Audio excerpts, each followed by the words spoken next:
Well, we're going to be looking at two issues, obviously, today, okay?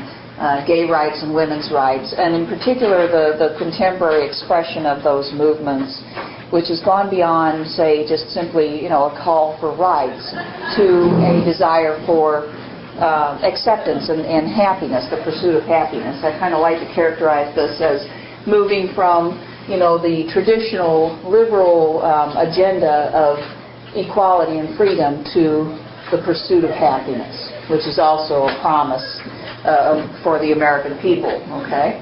And what it takes to be happy and to feel at home and comfortable is more than just legal equality, okay? You can kind of look at these movements in the larger context of liberalism, and we can see even in very early liberal thinkers concern for at least women's rights. The issue of gay rights didn't come up for a long, long time, obviously, but with women's rights, as well as African Americans, which we've dealt with already, both of those issues, you can see that even early liberal thinkers at least thought about them.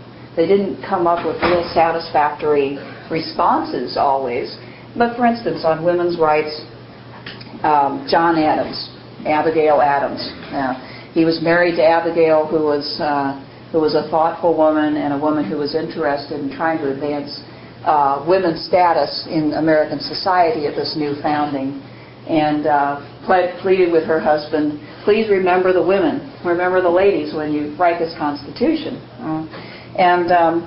And though he did not remember them in the sense of modifying the Constitution somehow, he still, though we have evidence from his correspondence and from his conversations with people, he had sympathy with the idea. And there were other people at the founding that had sympathy with the idea that they were questioning whether there was any natural basis really for the inequalities that everybody had taken very seriously for a long time. John Stuart Mill is an early liberal utilitarian thinker who wrote a book on the subjection of women and questioning back in the 19th century the oppression of women, the legal oppression of women. And most of his agenda and most of the agenda of early liberal thinkers who dealt with this was questioning whether legal oppression was justified. In other words, keeping women from having property, making marriage unequal by allowing men to get divorced but not to allow women to plead for divorce, not allowing women to work or to get an education and those kinds of things, okay? So we see that within liberalism there's the seeds of change, very much. This is the type of society where liberation movements are natural. And so it really, you can say, only was a matter of time before people who had previously been oppressed asked for their equality. And this country and other democratic countries have come a long way in granting legal equalities and erasing structural barriers to the advancement of a lot of people, right?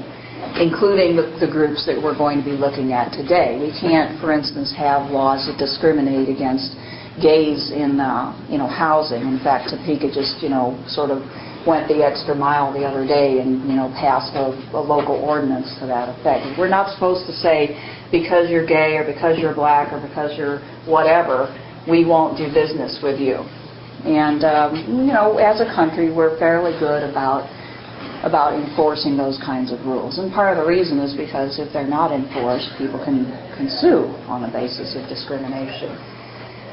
But it's another thing to feel as though you're accepted, okay? Now, there are those who argue that acceptance is certainly not a guaranteed right of our Constitution, and that's very true.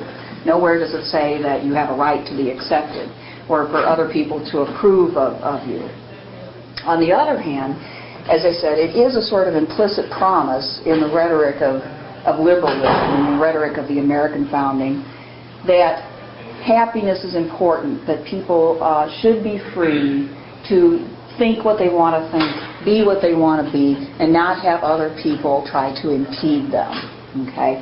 So it is not unnatural for our society to, now that we've removed most of the legal barriers, to be thinking about the social barriers, the social pressure, the pressure of attitudes that people have. Okay?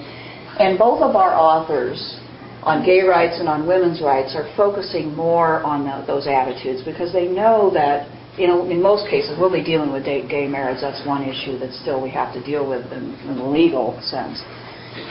But they know that for the most part, they have their legal rights. Okay? But yet, there are cases, many cases, where they feel as though still the workplace or their family or the larger society is structured in such a way that they are not accepted, don't feel comfortable, are made to feel different or in lesser than other people. And they are asking for everybody to reconsider how they deal with them, okay? In education, in the workplace, in the family, and so forth, okay? And these are all part of the phenomenon that we call the culture war, for those of you who are familiar with this. The culture war surrounds not so much the legal rights, because hardly anybody will argue that, say, women should be legally inferior to men in this day and age, okay? But whether we should teach in the schools a certain perspective on women's role in the workplace, for instance, or women's role in politics. Should the school be promoting a progressive view of women's role, for instance? Should government promote child care? Okay? Issues like that are important and are being fought over. There's the liberal agenda and the conservative agenda, right? And the conservative agenda in America sort of values the traditional view of marriage and values, and it would say prizes the traditional view of women in the family, okay? And dislikes the society sort of trying to change that view, okay? And with gays, there is also this focus on education. How do we raise our children? Do we raise our children to think that being gay is a sin? Do we raise them to think that gay people are bad and to be avoided? Okay, or do we raise them to believe that everybody is equal and there's nothing wrong with that lifestyle? And the gay movement is becoming more and more interested in making sure that people, including children, are raised to believe that it's okay to be gay, okay? And it's no different or no morally different than being heterosexual. So that's where the culture war is. And what will we teach our children? What will we say to adults too? What standards will we set? And should government be at all involved in setting those standards? Okay. And so, we have a big battle over those things. Well, I want to talk about gay rights first, and that movement started really in the 1960s when there was this, first talk about gay people coming out of the closet. The idea that gay people in the past had always had to keep their lifestyle a secret to fit into society, but now they were going to come out and try to live their lives openly and try to, be accepted, or at least to be free to be themselves what they were. They started out with, the intent to eliminate overt discrimination, so more time was spent on issues such as housing and employment, and gay perspectives and whether they could be voiced or whether they would be suppressed in the media and so forth. But by now, when we read an article like John Corvino's article, it's not an expression of the desire to avoid overt discrimination, the kind of discrimination that stops you from getting a job or an apartment or whatever. But we're looking at an argument that expresses a desire to be accepted in society. Okay? not to be just left alone. It used to be very common, and I think it still is common, for people to say, well, it's okay if gay people want to do their own thing, as long as they don't get in my face or bother me, or, I don't want to see it. Okay?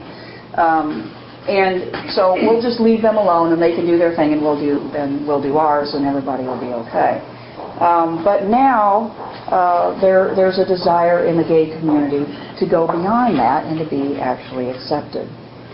And this is expressed in this term homophobia.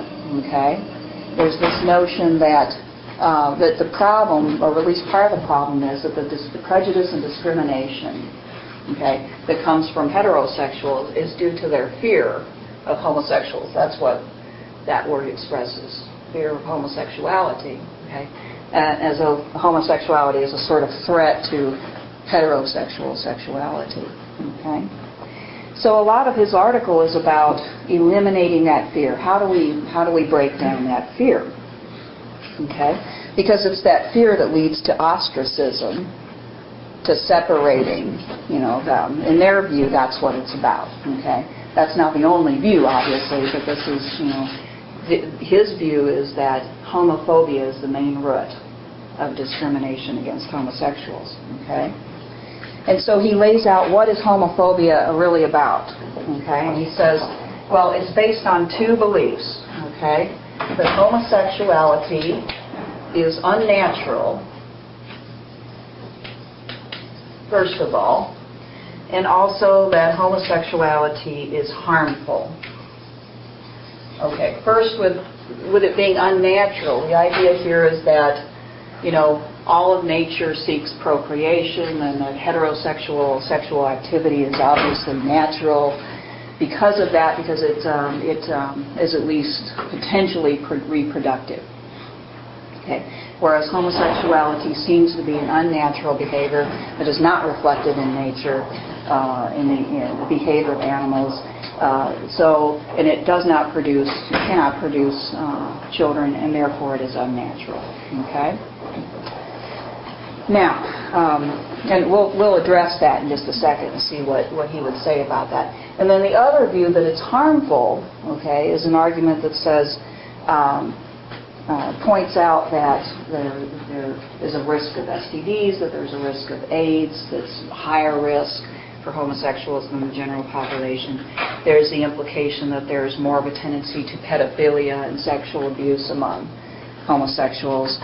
And that homosexuality, it is claimed, is actually psychologically harmful to practicing homosexuals. Okay? So there's those types of arguments. Obviously, AIDS and other diseases are not like, they're just organisms, they're just, it's a biological problem. Everybody can get sick, right? But the argument goes that this type of sexual lifestyle is more likely to lead to such afflictions. Okay? All right, so what's his, and he does a very good job of responding to these, and I think very representative of the response that you would get. His answer to this notion that it's unnatural, okay, is really to say that, even in the animal kingdom, first of all, you see variations in sexual behavior, okay? But secondly, we're talking about a subset of the population, okay? And there are lots of people actually in the population who either don't have sex or have sex that doesn't lead to reproduction, okay? And so you can't really measure the naturalness of sexual relations on the basis of reproduction. There are many people who try to avoid it as much as possible, reproducing, heterosexuals, You could say that's very unnatural, and you could ban contraceptives. Okay? So it's not a good standard, in his view, to say because homosexual relationships don't produce children means that they're unnatural. Okay? And if there is a subset of the population that is attracted to the same sex, the very attraction would seem to mean that there is, for a certain section of the human population, a natural inclination. Okay. Now, there's an argument about what causes homosexuality, right? And it's either nature or nurture. Okay. And Corvino and other homosexual rights activists come down on the side of nature and say that homosexuals are born with this attraction, with this tendency. Okay? And then, of course, the other argument is no, they're not, right? And we can't possibly figure that out, right? But certainly his view is it's natural and it has existed forever, in the human population as a minority or subset of human behavior. Okay? So he dismisses this notion that it's unnatural. Okay? And also, as far as it being harmful, heterosexuals can get AIDS, heterosexuals get STDs, and heterosexuals engage in child abuse and pedophilia. So, though you can make arguments on a basis of statistics and try, there's really no proof that homosexuality necessarily leads to more of these problems. Okay? And he goes on, he's not just simply on the attack, he goes on to say that really it's unkind and unloving, in his view, to try to stop the expression of love between two people. If two people want to love each other, whose business is it of anybody else's, and why would you want to stop that? Okay? So these arguments would appear to be hostile to people who simply want to have a loving relationship with each other. Okay? And, of course, he argues that heterosexuals are simply applying their own heterosexual standards to gays. Okay? That they're just, they're centric on themselves. They're heterocentric, you might say, And so they are, like so many groups, their group provides the standard by which other groups are judged, and homosexuals come out lacking. Okay. So he goes after the attitudes. Such attitudes as this, he believes, are based on fear that leads to discrimination and even hatred. Okay? And he's going to try to argue in a way that shows that gay people are just human beings like everybody else, and heterosexuals need to calm down and accept that fact and not have this attitude anymore. Okay. All right. Any questions so far, or any comments anybody wants to make about this argument? I'm sure a lot of you are familiar with the basics of this debate, right? Okay. Well, where it really comes down to conflict in the culture war is when somebody like Corvino says that in an attempt to overcome homophobia and these types of opinions, we need to educate people about different lifestyles. Okay? And of course, like I said, it especially is difficult when it comes to we need to educate young people about different lifestyles. Okay? Why would a parent maybe object to having their grade school child taught about the homosexual lifestyle? Mm-hmm. Well, there are a lot of parents that are concerned about children that age being taught about sex, period. Because it's such a fundamentally sexual thing, and most people, when they think of it, think of the sexual aspect. They don't want it brought up because they don't want children that young exposed to sex. They don't want to have them even thinking about it at that point, right? Yeah, that's certainly a problem. You what? That word. Yeah. Well, we're talking about, let's say, 4th, 5th graders, okay? Yeah, maybe you're right. By then they all heard. I tend to take a kind of aggressive stance on this. I want to get there before the teachers and everybody else gets there, so that my point of view is embedded, in his brain. But and I don't want him to think that sexuality is a bad thing and stuff like that. So I've tried my best to be a good parent in this respect. But different parents have different views about how they want to raise their kids, and some of them want to wait longer than others to bring up sexuality. And they object to the school even mentioning it at all, whether it's homosexuality or heterosexuality. Yeah, so that's true. There was a flap a while back about a book that was being used in some grade school classrooms. Heather has two mommies, and there's other books like this, right? You could flip it over, two daddies, right? But, you know, the idea was in the book, and I've seen this in curriculums in different places, the idea was actually we want to explain to children why it is that their friends have different family arrangements, okay? Why is it that, you know, one friend I have only has a mom, the other one only lives with a dad, and then we have one that lives with two grandparents, and then we have somebody in the class who has two mommies, okay? What's that about? So it's trying to actually explain, you know, why it is that there's so many different family types out there, because kids do get confused about these things, okay? People got really outraged by that, though, because it seemed like an early intervention in the grade school children to introduce the notion of, you know, two mommies or, you know, lesbianism. Okay? Why would let's move it to junior high? This is the hotbed of radicalism, right? Why would parents object to junior high students being taught about homosexuality as an option, as, you know, another you know, form of sexual expression? Yeah. People think that if they learn about it, it might influence them to try it, or it might rub off on them, or something like that.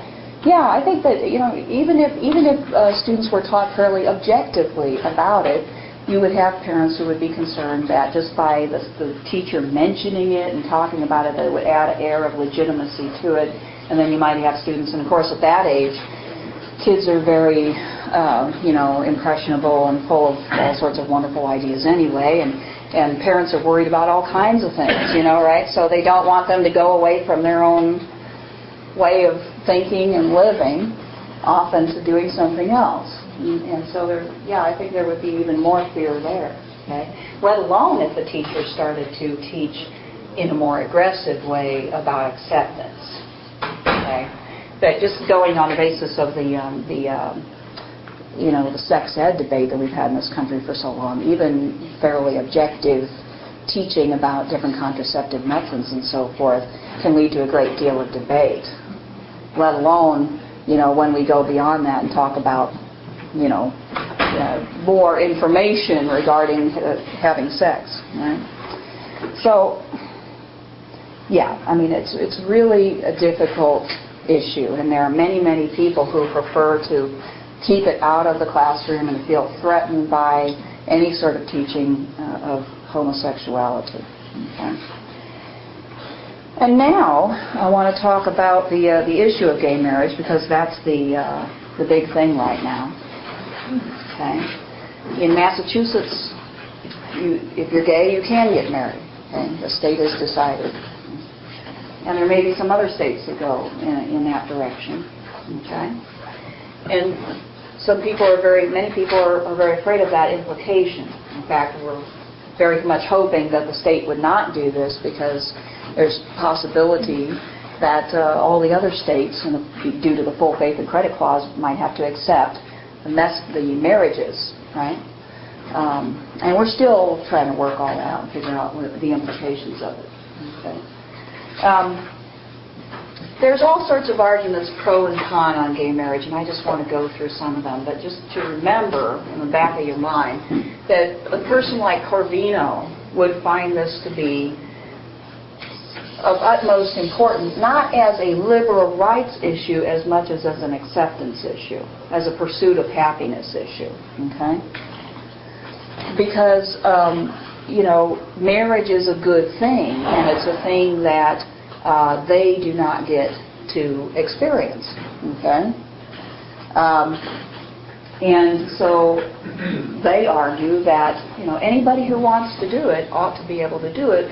Why is the state discriminating against gay people who want to commit themselves in this way? Okay. So let's look at some of the pros and cons. Well, let's really try to understand both sides. Obviously, this is a real big controversial issue right now, but it really, you know, helps to understand both sides. On the pro side, we have the argument that it's a free society. You know, this is a country that's founded upon individuals being able to say and do what they think. It's embedded in our political culture, and all of a sudden we're saying that no, you can't do that. That's one thing you can't do, okay? But hey, it's a contract between two people. And who can stop two people from making any contract they wish with each other, okay?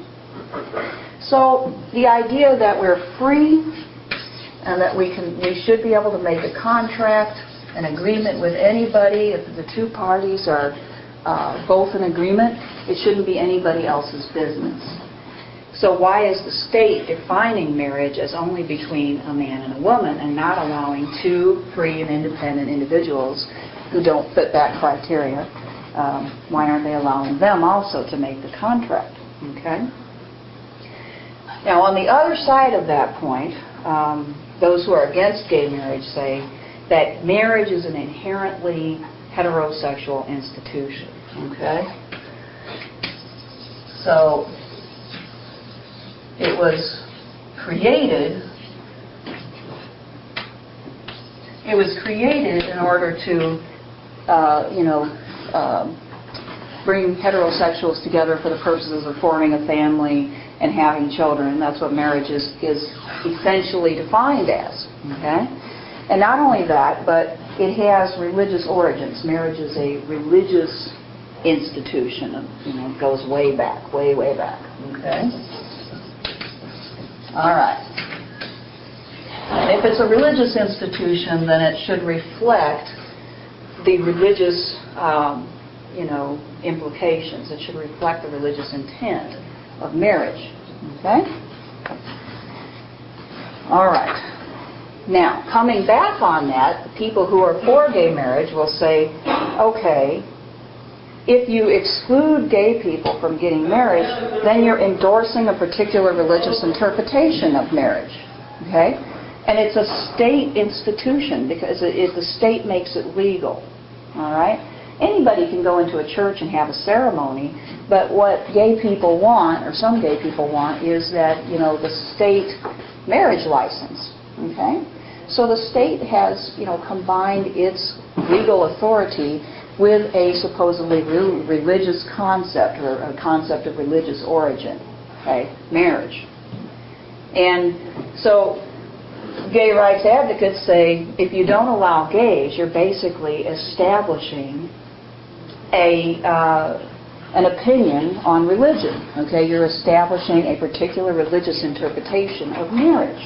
Okay, so the question here is, should the state endorse a particular religious interpretation of marriage? But we know that where the state isn't supposed to support a particular religious teaching. Okay? So they argue that the First Amendment and, our general desire to keep the state from interfering with or defining religion applies here. Okay? Does that make sense? Okay. Now, on the other side, answering this charge, the people against gay marriage say, in this case, marriage is such an essential part of the establishment of civilization itself, that marriage is an essential part of civil society. And it has to be defined as between a man and a woman, okay, because it's the foundation of the family. Okay? It's what provides, the family is what provides stability in a society. That the state's interest goes beyond particular endorsement of a religious interpretation. Its interest is in a healthy, stable family, okay, which is the foundation of the society, okay. So it's an institution of civilization that deserves state support, even if you forget about the religious origin of it, okay. And if the state moves away from that and defines marriages, between any two people, it no longer is serving that function of promoting the stable family. Okay? Does that make sense? All right. Now, really, those are the, as far as gay marriage goes, the opposing opinions that matter most. Okay? And I think that what makes, partly what makes this issue so difficult is that they both seem reasonable when you listen to them. Okay? And nobody's talking about hating each other here. These people aren't talking about hating homosexuals, and homosexuals aren't talking about hating heterosexuals either. Okay? So we can, forget about that. I mean, people are genuinely concerned on both sides, and that's what makes this so hard and probably so intractable.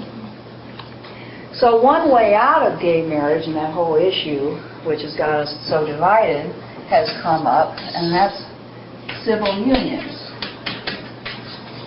Okay. Some conservatives are for civil unions because they see this as a way out of the state having to endorse non-heterosexual marriage. Okay? Civil unions would allow people to have that legal contract with each other and promise to be, with each other for life and to share all their property and all of those good things that people get when they get married without any sort of spiritual tone or endorsement to the marriage. Okay?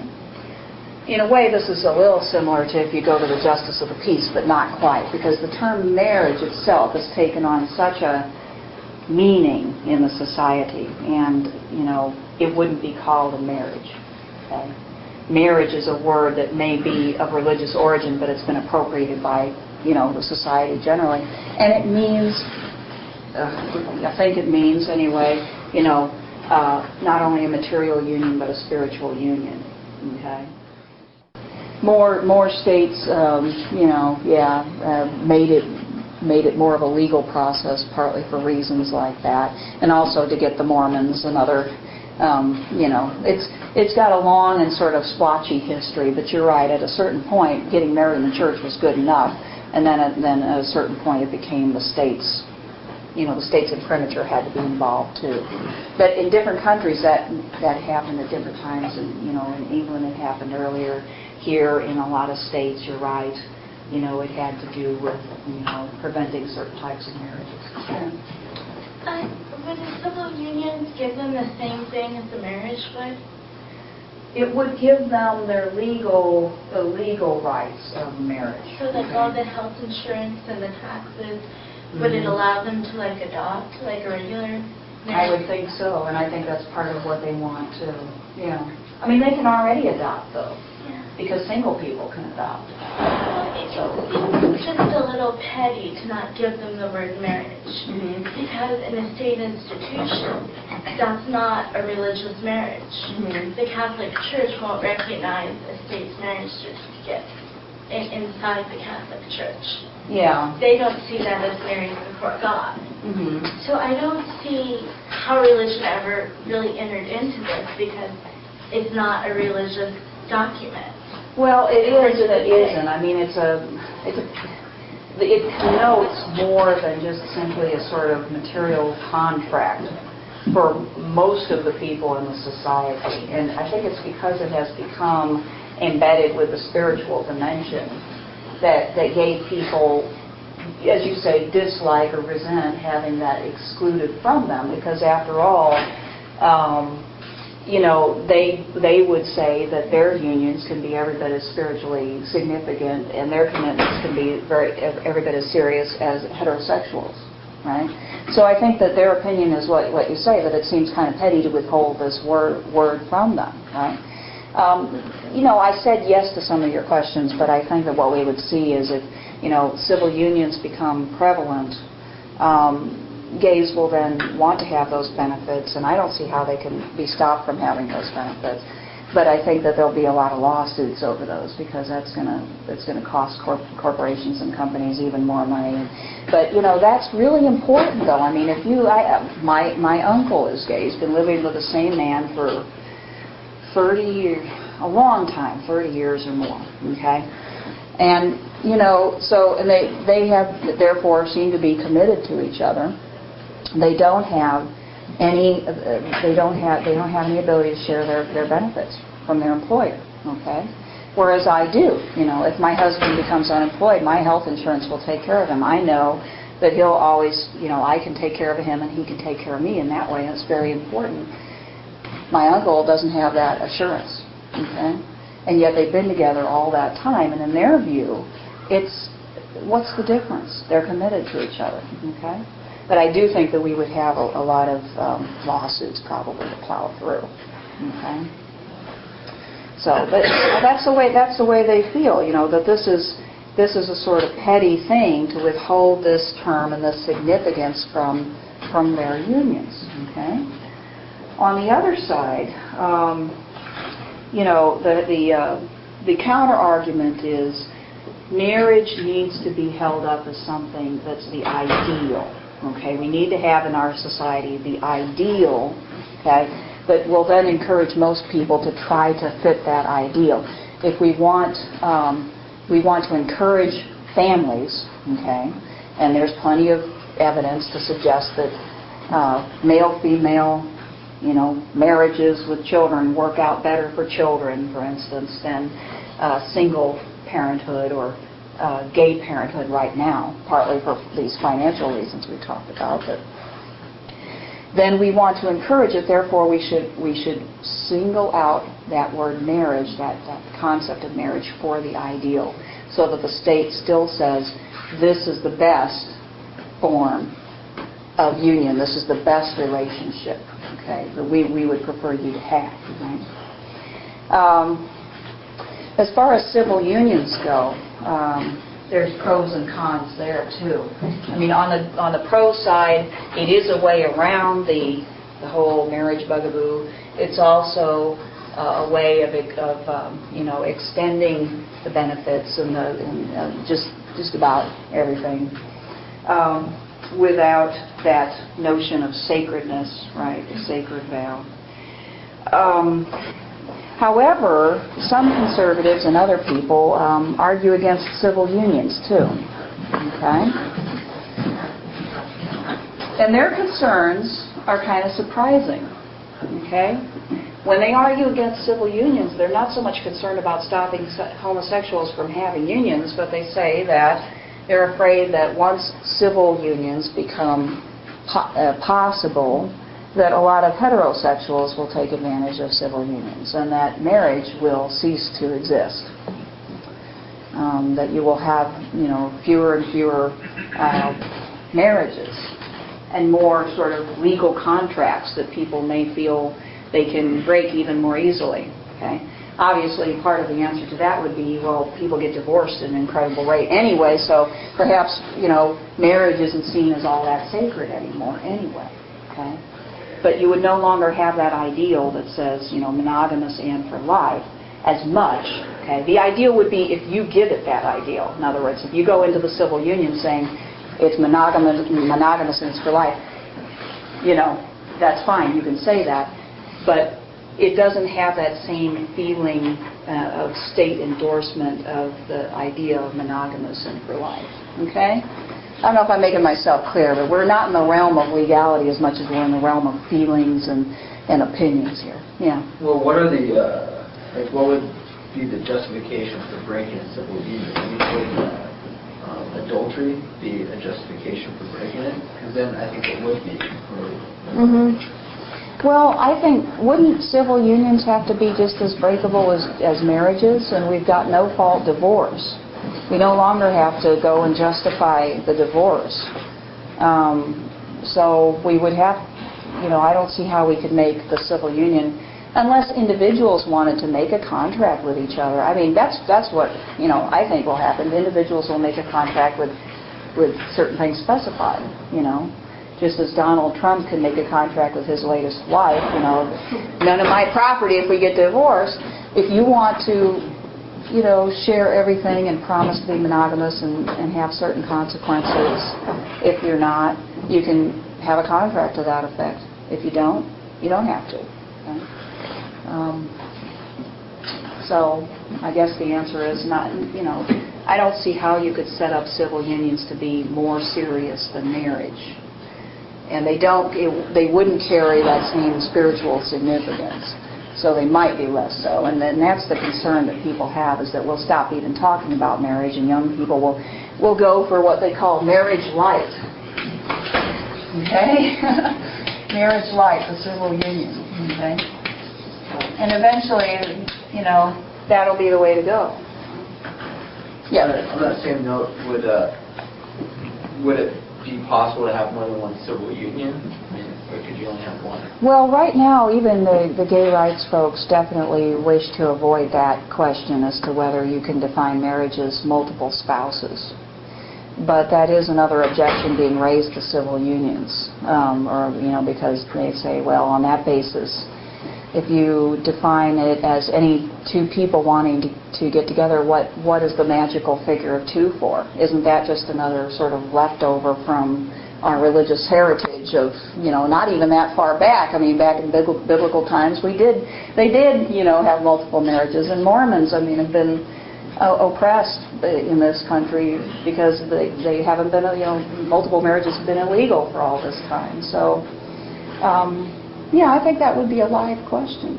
And the other possibility would be that people would form civil unions not because they had a sexual love relationship, but just because they wanted to extend benefits. Okay, if you think about it, you've got a friend, you don't want to get married anytime soon, but you've got a friend who's got a disease or has some serious medical issues. You want to help them out. What's to prevent you from marrying them, or getting a civil union, and then they will be taken care of. I could see myself doing that if I really, if I was in that situation and somebody was going to be, dying if I didn't. Yeah, so it would be very tempting to do that and to allow that other person, whoever that is, to receive your benefits and have the privileges. Yeah. Well, what's to stop heterosexual people in that situation from doing that now? Like, if you have a friend who happens to be the opposite gender from you, why can't you just go out and do that? Right. You don't have to get married in a church to be legally married. No, and it happens all the time, too, especially amongst elderly, as I understand. They just get married in order to share their property and any benefits that they have, and there's no other relationship there. Yeah, it would just be expanding that possibility even more. And critics would argue encouraging it more because, again, there's less of a sacredness or elevation of the concept. There are elderly people today who get married in order to share their Social Security, and there are other elderly people that refuse because they will not get married unless they love the person, and they will not be involved in this chicanery, so to speak. So they won't do it. So there's people who will and people who won't, but I think the argument goes if we take this step, we just break down people's barriers even more, and pretty soon there won't be any sort of hesitation to do that. Okay? Yeah. Yeah, I agree with you. And I think that if you're inclined to argue for upholding the sacredness of marriage, the place to really object would have been to no-fault divorce a long time ago. Because as soon as that happened, the marriage became more of just a sort of optional contract for people. Long-term monogamous relationship. Yeah, and that's great. I'm glad you mentioned that argument, because that's an argument that they do come back with. That doesn't society want to support stable relationships, and try to encourage stable relationships? People. Well, right. Well, as a matter of fact, you could see it as a sort of violation of heterosexuals' religious rights, and I think that's sometimes portrayed that way. That hey, they're trying to redefine our religious institution. They're trying to say it's something else, and then it won't be for us what we expect it to be, and that seems like an intrusion on their rights. Yeah. Back when we were discussing a little bit ago society's interest in stabilizing and developing stable relationships and families, and maybe perhaps encouraging gay marriage, I was thinking a little bit lighter side of things. Thinking P.J. O'Rourke wrote about talking about the gay marriage issue, the gay adoption issue, and the Episcopal Church had nominated a gay bishop, I believe. And he was talking about this, and he says, just listen to this, the gays want to get married, have children, and go to church. They're turning into Republicans. Yeah.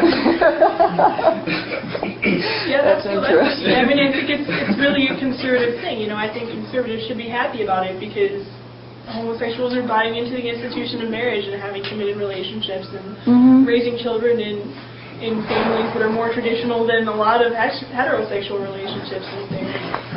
Well, there's real strong feelings on this, and it's. I think they've been expressed pretty well here. It comes right down to it.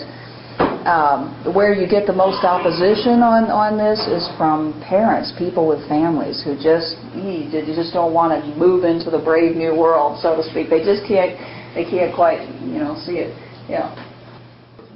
I don't imagine they'd be ultimately satisfied with that. And then there's the problem with either of these two of backlash. That is, it may not lead to, at least initially, more acceptance, but rather less. I mean, in the long run, you might get more acceptance, but in the short run, anyway, you could get a lot of resistance too, and resentment, and so forth. And so it's a sticky thing to try to maneuver through. I'm a little dubious about the concept of civil union myself. I can so easily see it being abused, and I am a little concerned about the issue of multiple marriages, although when it comes down to it from just a purely, not from a non-religious perspective, I'm not sure how we can stop people from, doing that. Especially if it is a matter of their religion. I've always been a little bit disturbed by our country's, outlawing of polygamy because of the, oh God, I shouldn't have that on tape. Because, it's a serious religious institution among the Mormons, and I'm not sure why we didn't have the right. There's nothing that should really have stopped them from doing that. Now, from the women's rights perspective, obviously polygamy is not so good, But if women want to enter into a polygamous marriage, if that's their free will choice, I'm not sure why, again, from a non-religious perspective, why we can't stop it. Yeah. It is something that you have to think about, and because if we say that it's between two people, we're still making a sort of moral judgment that is a sort of hangover from our religious heritage, right? And so if we're already saying that hangover from our religious heritage shouldn't influence us on this issue, how can we say that it should influence on the number of people involved in this contract? I think that you would still have people threatened by it because they would feel as though as soon as the school starts getting into this agenda, they're going to get around to endorsing homosexuality and other lifestyles somehow, the single mother lifestyle and so forth, and anything less than that ideal it shouldn't endorse. Not that they would have to. I think you pointed out that, it all depends on the way you teach it. And I agree with some of you that, I would be very careful how I teach any level of sexuality to children. And there are ways that you can teach them how to be kind to each other, without explaining all of the details of relationships at the same time. But parents, of course, not being in the classroom, and I know how this feels, because I am one. I don't know what goes on all day. And when, so if somebody came along and said, well, now we're going to talk about all sorts of different families with your kids, I'd want to know what they were teaching. I'd be a little bit concerned. I'd want to know because it might contradict what I've been teaching. I think that's what it is. I think it's fear, that the kids are going to be exposed to something that parents don't want them exposed to. And then they say, why not? Why is this alternative being, pushed and our alternative is not? Yeah, and I think that's a legitimate concern. And it may be that the best solution to this is to get it out of schools altogether and let families deal with it. The public school agenda is partly about, it's a lot about socialization and making people into citizens, and that's why they teach about things like this. But I know a lot of parents who would just love to be able to handle these issues all by themselves and are perfectly equipped to do so. You would have more variety. You would have the agenda of the schooling is partly to sort of homogenize, to create a common. Hopefully, we'll invest even more thought in this and come up with ways to do that respects people's rights. But we have to socialize kids to the extent that and to make them into good citizens to the extent that we discourage hatred. It's one thing to disagree, it's another thing to hate, which then leads to the violence and and discrimination. And we have to send the message that that's not appropriate. It doesn't have to go along with the message, this is the good way. Okay? And I think that's where, depending on where you're at, there's so much variation across this country. Some schools go totally, to one end of the extreme and seem to be pushing, various agendas. Others don't. So it really depends. And that's why you hear these, pick up the newspaper and you read the story, 50 parents have held a protest at this school because their children have been taught that, I don't know what, some liberal thing usually, right? Yeah. Let's face it, it's usually that. and then they're just all up in arms. Whether, evolution, usually it's not evolution that's being taught, but it's Christianity has been put down, or they say, you can't write about Jesus in your term paper or something like that, and people get extremely upset about that, and of course that's not necessary, but that's what you read about, and then that creates even more of a fear of people that their point of view is being suppressed. Isn't that interesting? Yeah, the Catholic Church has for quite a while, said that it's a theory that's worthy of consideration and something that does not threaten the faith, and so they've been, it hasn't really been an issue that needs to be addressed in the Catholic schools, whereas it would be in the public schools even, and which have reflected the local culture, right, as well as in private other Protestant schools. So it's an interesting difference in different religious beliefs, but I'm glad I can dodge that one, frankly, and not have to deal with my kid on that issue, because it's very hard. It's very hard, and if you can find a way to not make it into a huge controversy and confuse the person, I think it's better for your kid. Anyway, okay. Well, I didn't get to women's rights today, but I will get that in on Thursday, and then we'll talk about jihad briefly, and then we will do a review. So I will see you then.